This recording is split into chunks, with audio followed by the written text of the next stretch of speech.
Deus abençoe, queiram assentar-se, que Deus abençoe todos os dízimos, todas as ofertas, as nossas vidas, nossas famílias, a nossa igreja, a empresa, o emprego, que a bênção de Deus esteja sobre nós. Você recebe essa palavra sobre sua vida hoje? Amém? Glória a Deus. Somos todos importantes para Deus. Diga comigo, somos todos importantes para Deus.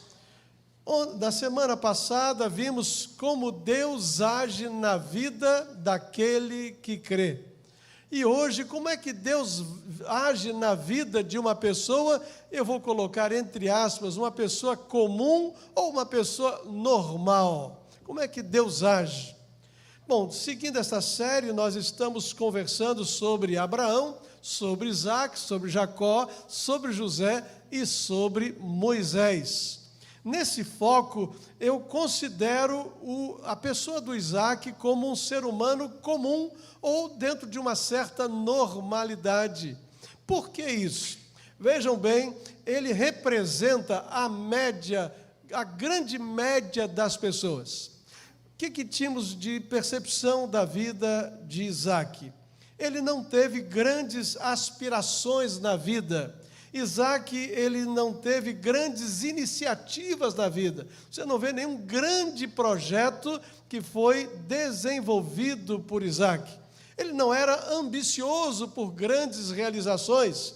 Ele, seguindo a linhagem da revelação de Deus a todos nós, ele praticamente vai fazer o elo de ligação entre as promessas de Deus a Abraão e as promessas de Deus que vão alcançar logo na frente Jacó, e aí vai seguindo a vida e Esaú, seu irmão. E depois a gente vê todo esse processo se desenvolvendo.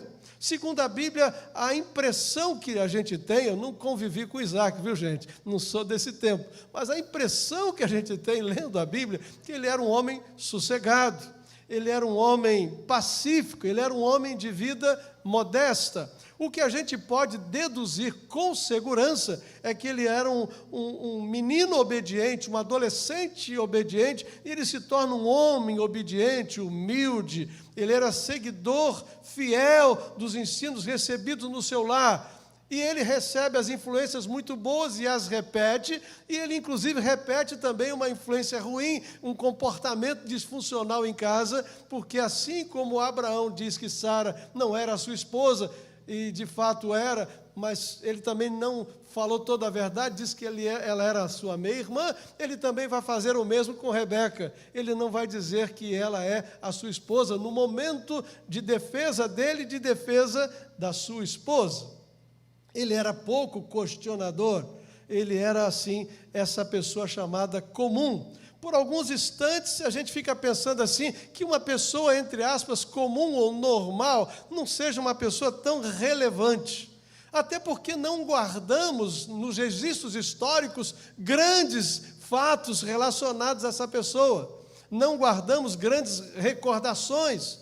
Mas eu posso dizer que, de fato, se não tivéssemos pessoas como Isaac no mundo, teríamos mais guerras, mais discórdias, mais desentendimentos.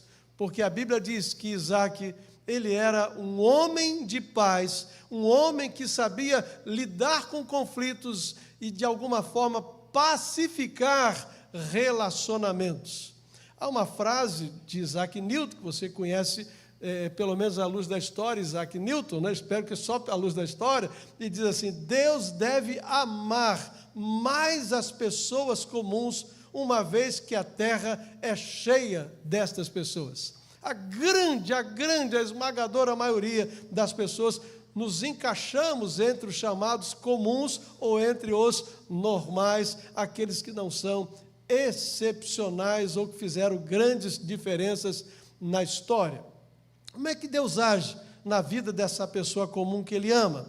Como é que Deus age na vida dessas pessoas e faz com que, de alguma forma, ainda que seja pessoa comum, se torne especial nas coisas que faz, nas coisas naturais da vida? Como é que Deus transforma as coisas naturais da vida de uma pessoa comum em coisas extraordinárias?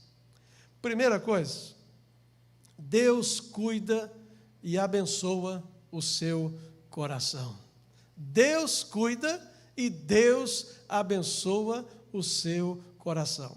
É como se eu estivesse dizendo que Deus cuida e abençoa o meu coração. Deus cuida e abençoa. Como uma pessoa comum, Isaac era o filho normal de um pai, uma mãe, convive nesse ambiente, papai, mamãe e o filhinho Isaac. Mas vejam bem, Deus permite a essa pessoa um casamento feliz. Olha que eu usei a palavra feliz. Não era casamento perfeito, não era um casamento sem problemas. Pessoas comuns podem ter casamentos felizes, ainda que não sejam casamentos perfeitos, sem lutas, sem problemas. A Bíblia diz em Gênesis 24, 62 a 67 o seguinte, tem aí o texto, você pode ler comigo. Vamos ler um pouquinho da história de Isaac, relembrar, trazer à memória alguns fatos? Leiam comigo. Isaac tinha voltado de Beer-Lahai-Roi. Olha só, é difícil falar esse hebraico aí. Vamos juntos? Pois habitava no Neguebe. Certa tarde saiu ao campo para meditar. Ao erguer os olhos, viu que se aproximavam camelos. Rebeca também ergueu os olhos e viu Isaque. Ela desceu do camelo e perguntou ao servo, vamos juntos? Quem é aquele homem que vem pelo campo ao nosso encontro? É meu senhor, respondeu o servo. Então ela se cobriu com o véu. Depois o servo contou a Isaque tudo o que ele havia feito. Isaque levou Rebeca para a tenda de sua mãe Sara, fez dela sua mulher e a amou. Assim Isaque foi consolado após a morte de sua mãe. Então, segundo o modelo do tempo, ela aceita uma intermediação do pai na escolha da sua esposa. Deus usa até mesmo o empregado da casa, sabe, aquela pessoa que a gente consideraria de menor relevância e importância, no processo dele ir e encontrar uma esposa para o seu filho. E ele faz tudo como ordena o papai, Abraão, e ele volta para casa e ele traz Rebeca para ser a esposa de Isaque. Vejam bem como ele faz isso debaixo da oração. Se você for ler o texto onde ele vai à busca e à procura de uma esposa para Isaque, você vai ver que ele ora antes de ir, porque ele tinha medo de fazer errado, ele ora durante o processo do encontro, e ele ora depois que tudo acontece, agradecendo a Deus porque tudo aconteceu debaixo da orientação de Deus. Ou seja, Deus estava em todo o processo, desde a saída daquele empregado até a chegada lá na família, naqueles familiares, e na volta dele para casa. Agora Deus está presente. Deus cuida do coração de Isaque. Ele estava triste, ele estava realmente sofrido por uma perda, e agora a Bíblia diz, Deus consola o coração de Isaque nesse momento em que ele estava passando emocionalmente, porque ele tinha perdido a sua mãe. Depois a gente vai ver que a esposa com quem ele se casa tinha qualidades especiais. Olha que cuidado de Deus! Não era qualquer esposa, era uma esposa que tinha uma série de predicados, né? A Bíblia diz que a moça indicada pelo Senhor ao servo de Abraão, ela era uma moça que tinha algumas qualidades. Você precisa ler Gênesis 24 todo, eu não vou ler. Mas lá diz assim, ela foi encontrada enquanto desempenhava a sua tarefa no dia a dia. Ele chega lá, ela está lá fazendo o seu trabalho, cuidando das suas tarefas para que tudo acontecesse. Em Gênesis 24, 17 a 20, ela foi encontrada revestida de humildade, pois estava pronta para ajudar. O que é que eu posso fazer para ajudar vocês que chegam de viagem, que estão aí viajando há tanto tempo? O que é que eu posso fazer para ajudar vocês? Humildade, prontidão para servir. Em Gênesis 24, 24 e 25, ela foi encontrada generosa, porque ela diz, olha, além de eu ajudar vocês, vão lá para casa, eu acho que tem alguma familiaridade entre vocês e o meu pai. E ela os convida para hospedar na casa dela, sendo que ela convida um escravo para entrar na sua casa. Olha que coisa. Não é uma coisa normal você abrir o espaço do seu coração, o espaço da sua casa, hospedar alguém. Por isso que há um pensamento que diz: me mostre um bom filho ou uma boa filha, e eu lhe mostrarei uma boa esposa ou um bom esposo para você, ou para ele ou para ela, ou um bom pai, uma boa mãe para ele ou para ela. A moça que ele acha que não devia importunar, ele vai e procura, ele age. Eu quero afirmar com isso que Deus está interessadíssimo no casamento. Deus está interessadíssimo na constituição da família. E, meus queridos, eu falo com um certo pesar no meu coração que muita gente tem banalizado família e casamento. Vocês sabem disso. Nós estamos vivendo um tempo de banalização de uma instituição que foi criada por Deus. Há algumas coisas que são ideias de Deus. Uma delas é a vida, só Deus pode dar a vida, a instituição vida é preciosa demais. A outra instituição é a instituição família, é preciosa demais. Mas a igreja também é uma instituição criada por Deus. Eu não posso maltratar a igreja, falar mal da igreja, prejudicar a igreja, porque a igreja é o corpo vivo de Cristo. E a família é preciosa. Então não podemos banalizar a família. Eu tenho percebido que muitas vezes algumas cerimônias de casamento não passam de um encontro social, quando deveria ser um tempo de encontro com Deus, de buscar a bênção de Deus, de pedir a Deus: Senhor, abençoa esse momento da minha vida, da minha história. Porque, meus queridos, é pela família que pode ter a grande redenção da sociedade. Todo o processo de transformação para o bem ou para o mal passou pela família ou pela destruição da família. Então, aqui a gente vê Deus cuidando de uma pessoa comum, e nós nos enquadramos, talvez a maioria de nós não somos nenhuma estrela em nada, né? Não somos excepcionais, ou se alguns aqui o são, glória a Deus por suas vidas, mas não é a maioria. Deus está interessado em cuidar do meu e do seu coração, da minha e da sua família. Ele se interessa por mim, Ele se interessa por nossa família. Eu já contei para vocês que eu tive uma experiência. Eu era jovem pastor, eu estava com 22 anos de idade, quando comecei a pastorear. E aí encontrei uma pessoa que já estava na igreja há muito tempo, ela desejava ter um namoro e um casamento. Eu disse: você já orou pedindo a Deus um esposo? Ela disse: pastor, que isso? Esse é um assunto que Deus nem tem tempo para se preocupar com ele. Pois eu quero dizer para você que esse é um dos assuntos que mais interessa o coração de Deus. A sua vida emocional, o encontrar-se com alguém com quem você vai partilhar a vida, o ter uma vida de onde Deus vai fazer com que haja fruto desse relacionamento, que vai poder ser homens e mulheres que farão diferença na sociedade. Deus está interessado nessa questão da sua vida. Muito mais até do que muitas pessoas hoje estão se interessando e valorizando. Pessoas comuns se casam e se dão em casamento. Precisam ser felizes e abençoadas por Deus nas suas escolhas, na construção de suas vidas e de suas famílias, na criação dos seus filhos. Você entende essa palavra para a sua vida? Eu vejo ela assim maravilhosamente bem. Alguns grandes homens na história,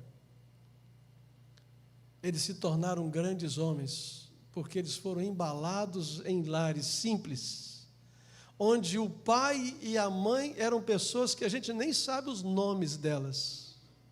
A gente não sabe nem o que elas faziam na vida, mas a gente sabe que eram pessoas trabalhadoras, eram amorosas, cuidavam dos seus filhos, investiam nas suas vidas profissionais, pagavam as suas contas, honravam os seus compromissos e oravam pelos seus filhos. Sabe o que aconteceu? Se tornaram pessoas de influência, médicos, políticos, advogados, engenheiros, pastores, missionários.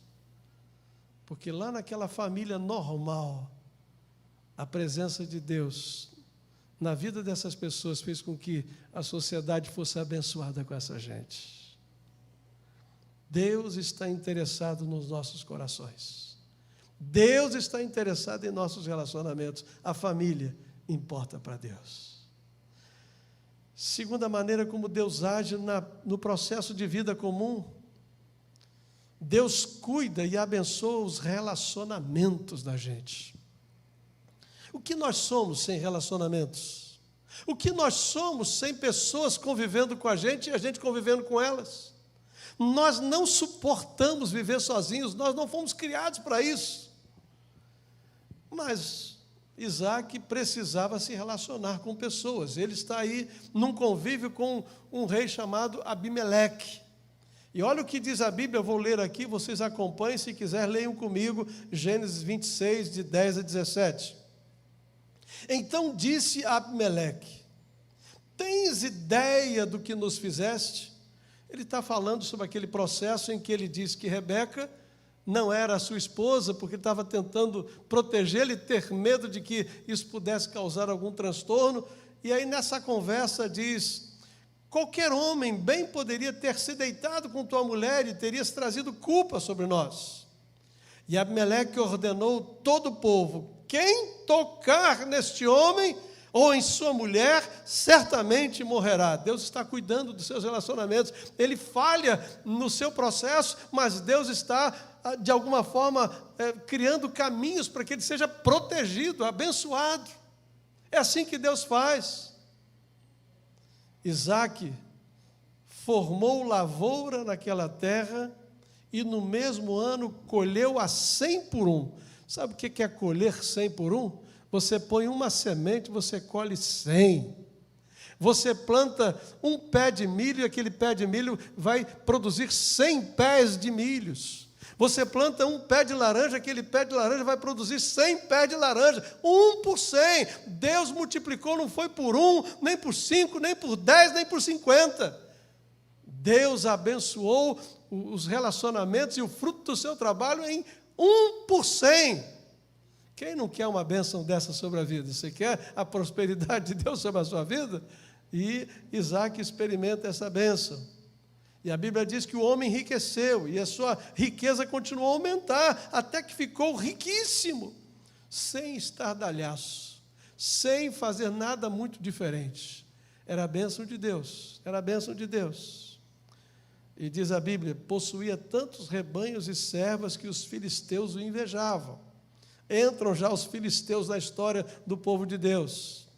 Estes taparam todos os poços que os servos de Abraão, pai de Isaac, tinham cavado na época, lá atrás, enchendo-os de terra. Lá no outro passado eles faziam isso. Agora diz a Bíblia, então Abimeleque pediu a Isaac: saia da nossa terra, pois já és poderoso demais para nós. Então Isaac mudou-se de lá, acampou no vale de Gerar e ali se estabeleceu. Algumas coisas aí de destaque. Plantar e colher eram atividades de Isaac, uma coisa normal. Fazia parte da sobrevivência. Cavar poços, ou seja, aquilo que ele precisava por dia a dia, ele estava fazendo, ele estava preocupado com a sua sobrevivência.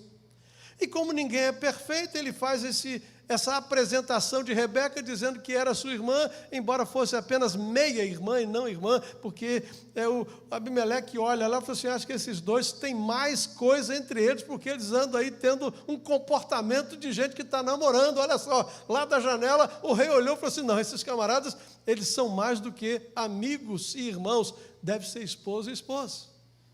E Deus os poupa, Deus os protege, apesar de serem falhos. Fica rico, não fique isento de problemas, ainda que seja abençoado por Deus. Nós não temos noção do que é furar poços e depender dos poços para viver. Só que numa terra onde não se chove, difícil chover, onde para se sustentar você precisa de água. Ele furava poços, os filisteus vinham, tapavam aqueles poços, furava poços, e os filisteus, ao invés dele guerrear contra os filisteus, o que ele fazia? Não tem problema, você tapa aqui, eu abro lá. Você tapa lá, eu abro lá. E você vai perceber na história da revelação a presença dos poços. Onde foi que a mulher samaritana encontrou água para a vida eterna? A água que nunca mais ela podia ter sede, num poço. Pois os poços faziam parte da história do povo e os poços faziam parte da existência. E agora você vê essa presença aqui. Ele não desiste se tornou um especialista em cavar poços e fazer amigos, apesar de todas as suas fragilidades. E olha como diz Gênesis 26, de 26 a 30, a Bíblia tem um relato, diz assim: e houve paz entre Abimeleque e Isaque.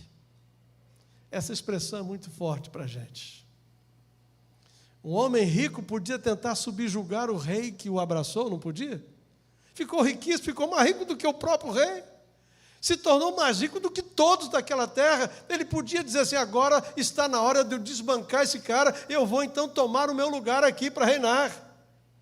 Ele se recolhe na sua vida comum e parte para um outro lugar e vai morar lá com tudo que tem, fazer poços de novo, cuidar dos seus gados de novo. E diz a Bíblia que houve paz entre Abimeleque e Isaque.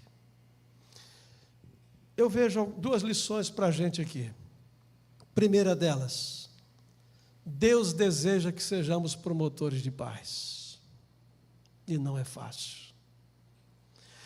Encurtar distâncias entre as pessoas não é fácil. Aproximar pessoas umas das outras não é fácil, mas esse é o Evangelho. A Bíblia diz que Jesus veio para destruir a barreira entre as pessoas, fazendo com que de todos os povos fosse um povo só, nós fôssemos todos família de Deus. E Jesus começa o Sermão do Monte, e lá no meio ele diz assim: bem-aventurados os pacificadores, porque eles verão a Deus. Hebreus 12, 14 diz: segui a paz com todos e a santificação, sem a qual ninguém verá o Senhor. Meus queridos, é fácil semear contenda. Hoje não precisa nem fazer muito esforço. Agora, enquanto eu estou pregando, se você usar o seu celular de uma maneira ruim, você pode destruir uma família. Você pode destruir uma pessoa bem-sucedida.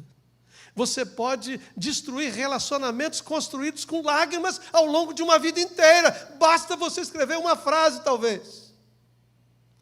Destruir é fácil. Construir é difícil. Nós somos chamados para construção. Nós somos chamados para fazermos pontes, para criarmos relacionamentos, vínculos que comecem aqui e vão para a eternidade. Por isso a evangelização faz parte. Eu tenho dito que quem faz amigos nem sempre faz um discípulo. Quem faz um discípulo com certeza faz um amigo. É a hora de você aproximar pessoas de Jesus, porque o Evangelho é a aproximação entre o ser humano que está perdido do Deus que está precisando e desejando esse relacionamento, que cria um caminho. Jesus é o caminho para que haja paz, para que haja conciliação, para que nós que fomos criados para a eternidade possamos desfrutar da eternidade. Jacó é um pacificador.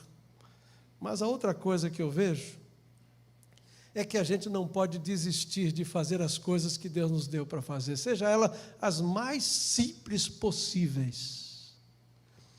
Jacó podia reclamar: mas que sorte tenho eu! Eu furo poços, eles vão lá e tapam os poços. Eu cavo poços, eles vão lá e tapam os meus poços. Ao invés de reclamar: vocês taparam esses, vocês perderam, vocês podiam desfrutar dele, eu vou lá e furo outro, porque o Deus que eu sirvo é o Deus que é dono de todas as coisas, nunca vai faltar água para mim, eu tenho o Deus que me dá sabedoria para isso. E você sabe que furar poços é uma arte, né? Achar águas tem um negócio de dom, assim, a pessoa tem que ter uma capacidade. Não é simples, mas ele foi abençoado por Deus e não desistiu dos seus sonhos, não desistiu dos seus projetos, não desistiu de fazer as coisas normais da vida, certo de que nelas Deus o abençoava. Você tem desistido de sonhos por uma dificuldade pequena, muitas vezes, por uma barreira, por um impedimento? Olha, louva a Deus porque você está vivo, você acordou hoje, Deus te abençoou e você pode prosseguir com a vida. Enquanto você está aqui, Deus tem um plano para a sua vida. Mas, pastor, eu não estou entendendo. Você não tem que entender hoje, você vai entender depois, porque Deus é o Deus que quer abençoar a sua vida, abençoando seus relacionamentos, seus projetos, o seu coração. Mas vejam bem, você precisa dessa bênção? A outra maneira de Deus agir na vida da pessoa comum: Deus cuida dos seus filhos. Meus queridos, a gente sabe a história da gravidez de Rebeca, não foi fácil. E Deus dá a Isaac e Rebeca, e nesse caso estamos referindo-nos a Isaac, 2 filhos. A situação começa a se complicar no nascimento, porque a ordem bíblica é Isaú e Isaac. Isaú e Jacó, e não o contrário. Mas a Bíblia diz que depois Jacó se torna o primogênito nas bênçãos, e Isaú, que era o primogênito, perde a primogenitura. Não foi uma coisa simples, não foi uma coisa fácil. Os meninos deram muito trabalho para Isaac. Mas a gente vê que ainda assim, com seus cabelos grisalhos, Deus mantém a promessa na vida dele através do seu filho Jacó. E o projeto de Deus de redenção da humanidade não para, porque ele foi, de uma maneira simples, usado por Deus nesse processo. Você já ouviu de gente que não quer ter filhos? Muitos, né? Parece que tem havido um movimento assim, não tenham filhos, porque o mundo não os merece. Eu vou dizer aqui, sem mencionar nome, porque eu não faria isso nunca. Mas eu tenho já colega pastor, pelo menos um eu tenho certeza disso. Tem outros, mas isso eu tenho certeza. Que diz, eu instruí as minhas filhas para que se casem e não tenham filhos. Sabe, nós estamos indo de encontro a uma palavra de Deus sobre nossas vidas. A palavra de Deus está lá em Gênesis, crescei e multiplicai. Você precisa casar e ter filhos. A oração do Salmo 128 é que Deus abençoe os nossos filhos, que eles sejam bênçãos ao redor da mesa. E a Bíblia vai dizer, terminar aquele salmo, dizendo, e tu verás os filhos de teus filhos e a paz sobre Israel. Eu diria que esse é um projeto do inferno, porque se ainda tem alguma solução para o mundo é através dos nossos filhos. Para que o mundo fique melhor ainda é através dos nossos filhos. Ah, mas o mundo está difícil. Quando Moisés nasceu, o mundo era fácil? Quando Jesus nasceu, o mundo era fácil? Mas porque Moisés nasceu e Deus o protegeu, houve livramento do povo de Deus, porque quando nasceu Moisés, houve salvação na terra. E quando Jesus nasceu, ainda que o rei Herodes tivesse mandado matar todas as crianças de 2 anos para baixo, Deus o protegeu e houve salvação nessa terra. A esperança, quando nós permitimos que através de nós as nossas gerações cheguem, filhos, netos, filhos dos filhos, porque ainda é um jeito de haver visitação de graça e de salvação nessa terra. Pode haver um grande avivamento nesse Brasil a partir das nossas crianças. Você crê nisso? Você crê nisso, amém? Através dos nossos filhos, dos nossos netos. E o nosso papel é orar por eles. É orar por eles. É orar com eles. É orar sobre eles, para que eles realizem nesse tempo a vontade do Senhor. É da sua descendência que temos a linhagem de Abraão, a formação da nação judaica. Através dos seus filhos, a Bíblia chegou até nós. Através dos seus filhos, o reino de Deus se estabeleceu nessa terra. Através daquele processo da linhagem, Jesus veio a este mundo. A salvação me alcançou, porque Deus usou uma família comum e lhe deu filhos. Deus precisa das pessoas normais. Ah, pastor, talvez eu nunca vou ficar com meu nome lá na história, lá entre os heróis da fé. Tudo bem. Se você ler, inclusive, lá os heróis de Hebreus, você não vai ver nada muito sobre Isaac lá não, fica tranquilo, não vai achar. Você tem Abraão, tem Davi, tem José, tem Noé. E cadê o Isaac? Ele é um comum usado por Deus para que os planos de Deus continuassem a se realizar sobre essa terra. Deus quer me usar, Deus quer te usar, para que de alguma forma vidas sejam salvas o nosso condomínio seja melhor, a nossa rua seja melhor, a nossa cidade seja melhor, nosso estado seja melhor, nosso Brasil seja melhor, nosso mundo seja melhor. Somos todos importantes para Deus e a sua vida importa para Deus. Você está disposto a colocá-la nas mãos de Deus para que Deus a abençoe? Feche os seus olhos, curve a sua cabeça e comece a olhar, quem sabe ler biografias de pessoas que tiveram filhos e filhos que foram abençoados por Deus. Eu vou mencionar porque é um ato assim lindo. Eu conheci o pastor Mauro Jael Moreira, o pastor Jairo, sou amigo do Gerson Moreira, são 4 irmãos. Gerson conta que eles ficaram órfãos de pai quando eles eram muito novos. E a história diz, ele me contando, diz que a sua mamãe decidiu não se casar de novo e com muito sacrifício criou os 4. Só que ensinou todos os 4 sobre Jesus, sobre Deus, e todos os 4 se tornaram pastores. Não sei quantos aqui já ouviram falar de Mauro Jael Moreira. Alguém já ouviu falar? Foi um dos maiores pastores que a gente teve aqui no Rio de Janeiro. Gerson Moreira está lá em São Gonçalo, pastoreando, fazendo um grande ministério. Jairo é um dos mestres lá no Palavra da Vida. E o outro irmão lá no Sul. Os planos de Deus passam por aqueles que, entre aspas, são normais. Mas você precisa pôr a sua vida à disposição de Deus. Feche os olhos.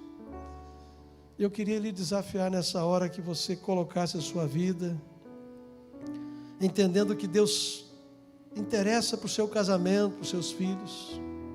E você vai dizer: Senhor, eu quero te pedir que o Senhor abençoe o meu casamento, abençoe os meus filhos, abençoe a minha casa. Eu quero que a minha casa seja instrumento do Senhor para que esse mundo seja melhor. Entendendo que Deus cuida de relacionamento. Está difícil, Deus pode encurtar distâncias para que Deus renove o ânimo em você, para que distâncias sejam encurtadas, para que você seja um pacificador. Talvez você precise orar especificamente pelo seu filho, sua filha, pelos seus filhos, para que eles amem a Jesus, se voltem para Deus. Talvez houve até erros lá atrás, mas você sabe que a graça de Deus conserta tudo. Levante o seu braço lá no seu lugar, dizendo: pastor, olha, eu estou nesse negócio. Levante a sua mão. Amém, amém, amém, amém, amém, amém, amém. Vamos ficar em pé. Deus usa os normais, os comuns, para que coisas extraordinárias aconteçam nessa terra. E nós somos chamados a nos envolvermos com os planos de Deus. Feche os olhos. Coloque agora o seu casamento nas mãos de Deus. Quem sabe a sua perspectiva de um namoro, de um noivado, você que deseja tanto o casamento, talvez que já tenha vivido uma experiência que não foi tão agradável, mas você quer que Deus, pela graça dele, lhe dê uma nova oportunidade. Você que estava temeroso sobre ter ou não filho ou filhos, mas você entende que pela sua vida e pelo seu casamento, este mundo pode ser melhor, algo novo pode vir da parte de Deus, e você pode ser o instrumento de Deus, ou seus filhos. A semente da coisa boa vai vir, da vida, da esperança. Você deseja que o seu lar seja um lugar de paz, e você quer ser usado por Deus para que haja paz. Pai, em nome de Jesus, nós te amamos porque o Senhor nos ama, sendo a gente pessoas tão comuns. Eu te louvo porque o Senhor nos usa apesar de quem somos, porque temos uma certeza que, apesar de sermos falhos e tão vulneráveis, nós somos filhos amados do Senhor. Então, por favor, ajuda-nos em nossas fragilidades e nos deixes apenas ser usados nas mãos poderosas do Senhor, porque o Senhor é que nos faz especiais. É o teu amor nas nossas vidas que nos fazem pessoas especiais, que nos tornam pessoas diferentes e que fazem diferença nesse mundo. Pai, mais uma vez queremos ser usados pelo Senhor, para que o esposo, a esposa, os filhos, os pais, amigos conheçam o teu nome. Pai, tira todas as barreiras da mente e do coração da gente, que caiam por terra todas as limitações e todos os impedimentos, e que as pessoas possam desejar fazer esse encontro, e que nós sejamos os teus recursos para que elas possam ter uma profunda, uma íntima, uma plena experiência com Deus. Muito obrigado por esta manhã, em nome de Jesus. Amém.